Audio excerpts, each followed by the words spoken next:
So ito na guys, ang unang challenger natin para sa 80 stack. Kailangan niya lang magpa 80 stack guys at ipanalo yung laro. At pag nagawa po niya yon, meron siyang 500 pesos. At dito guys, nakadalawang kill agad. So meron siyang 20 guys. So mukhang abono agad tayo sa unang challenger natin pre. Grabe din to oh. Palum-palupar, tuloy-tuloy din kumuha ng kill. Tsaka pabor din talaga sa hero guys. Karina kasi yung gamit niya rito. So dito guys, alam nga niya pre oh. Chinat niya tayo, 80 stack daw gusto niyang gawin. So sige. So bago lang kasi itong challenge natin na to guys. So siya po ang pinakauna. So tignan natin kung magagawa ba ni Idol. Eto, madali lang magpa 80 stack pag Karina guys eh. Take note guys ha, kailangan po may panalo mo yung game.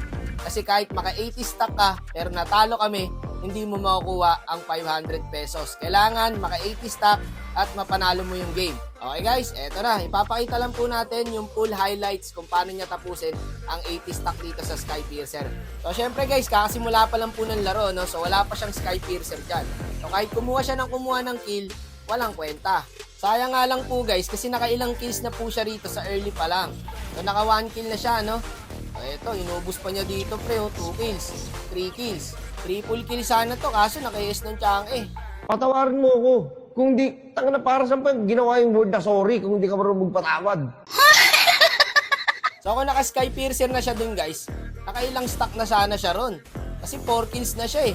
So makikita nyo guys, hindi rin talaga madali. Kasi kada mamamatay ka, mababawasan po ng 30% yung Skypiercer na naipon mo. Dito nakikaisan talaga siya ng tiyang guys. Pero okay lang kasi wala pa naman siyang Skypiercer eh. Dito guys, meron na siya. Kasi pansin ko, nung kumuha siya ng kills dito, nag-pop up yung Skypiercer niya. Ayan guys, oh. So may isa na. 10 na agad yung pre. Okay, 20 na agad guys. So ayan po, meron na siyang 20 stack. Full highlights to guys, papakita natin dire-diretso ang pagkuha niya rito ng kill. So meron na siyang 30 guys. So pag nabuo mo na yung Skypiercer guys, 8 kills straight lang po ang kailangan mo para ma-80 stack. So syempre, 10 lang naman ang dagdag niyan. So ayan guys, 40 stack na siya. Kagi mabilis lang to guys, basta maka-early ka rito. Sipin mo guys, 50 stack ka na kaagad. So 30 na lang. Walang yan pare. 50 na. Ayun no, gagi ka, 60 na. Unang challenger, abono agad mga idol. Akala nyo guys, basic lang tong challenge na to. Naka-early lang talaga siya. Yun talaga yun. Kasi kung hindi ka makaka-early dito, mahihirapan ka po talaga. So ayan guys, meron ng 70. Isa na lang par, 1 more to go. 80 stack na siya. Ang problema niya ngayon guys, pag namatay siya rito, mababawasan po ang stock niya sa Skypiercer. Alam naman ng lahat yun guys, kaya kailangan play safe lang. Eto na guys, pang 80 stock yan par. Ayun na nga. So naka 80 stock na siya guys. So ang kailangan niya na lang gawin is maipanalo ang laro. Ayan o, alam nga nung YC 80 na raw. Kailangan na lang guys, mapanalo niya yung laro dito. Kahit magka-death siya guys at mabawasan yung Skypiercer niya, okay lang po yun. No, basta napaabot nyo ng 80 stack, tapos kailangan nyo maipanalo yung laro, yun ang mahalaga. Eto, sige, tignan natin kung mananalo to. Pag nanalo kami rito, secured na po ang 5H niya. Gagi, ayaw pa rin niya tumigil oh. Kuha pa rin siya ng kill pre. Kaya guys, sa mga hindi po nakakaalam, hanggang 80 stack lang po ang full stack ng Skypiercer. So kahit makakuha siya na makakuha ng kills dito, hindi na po yun madadagdagan. Ayun, grabe oh, naka-triple kill pa siya oh.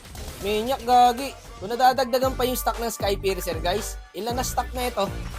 Dito, savage, gagi ka pre. 30 kills yata tatapusin ni Idol, meron na siyang 20 guys. Pero syempre, pag nagawa niya yung 30 kills dito guys, hindi kasama sa pinag-usapan po yun.